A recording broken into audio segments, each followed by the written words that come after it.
తెలుగు ప్రేక్షకులకు ప్రముఖ నటుడు, నిర్మాత బండ్ల గణేష్ గురించి పరిచయం అవసరం లేదు.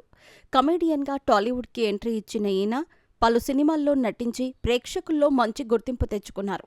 ఇక రవితేజ నటించిన ఆంజనేయులు మూవీతో నిర్మాతగా మారాడు. ఆ తర్వాత పవన్ కళ్యాణ్, ఎన్టీఆర్ వంటి స్టార్ హీరోలతో కూడా సినిమాలు నిర్మించి ప్రొడ్యూసర్గా కొనసాగుతున్నారు. పవన్ కళ్యాణ్కి వీరభక్తుడిగా బండ్ల గణేష్కి పేరుంది. ఇక పవన్ కళ్యాణ్ సినిమా ఫంక్షన్లలో బండ్ల పాల్గొంటూ ఇచ్చే స్పీచ్లకి నెక్స్ట్ లెవెల్లో అభిమానులున్నారు అనటంలో సందేహం లేదు. అలాగే సోషల్ మీడియాలో కూడా చాలా యాక్టివ్గా ఉంటారు బండ్ల గణేష్.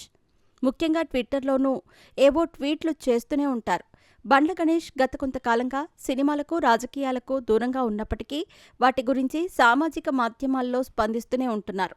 అయితే ఇప్పుడు బండ్ల గణేష్ నాగబాబునుద్దేశించి ట్వీట్స్ చేసినట్టు పొలిటికల్ వర్గాల్లో టాక్ నడుస్తోంది.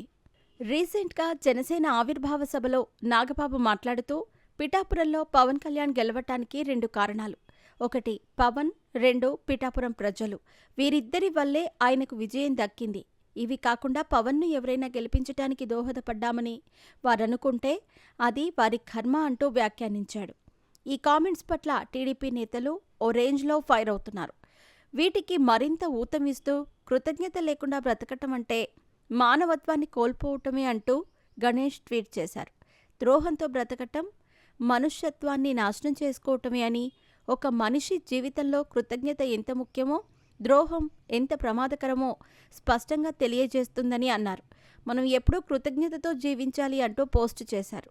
అయితే మెగా ఫ్యామిలీకి వీర విధేయుడుగా పేరున్న బండ్ల గణేష్ ఇప్పుడు నాగబాబుకు రివర్స్ అవ్వటమేంటని రాజకీయ వర్గాల్లో చర్చ జరుగుతోంది.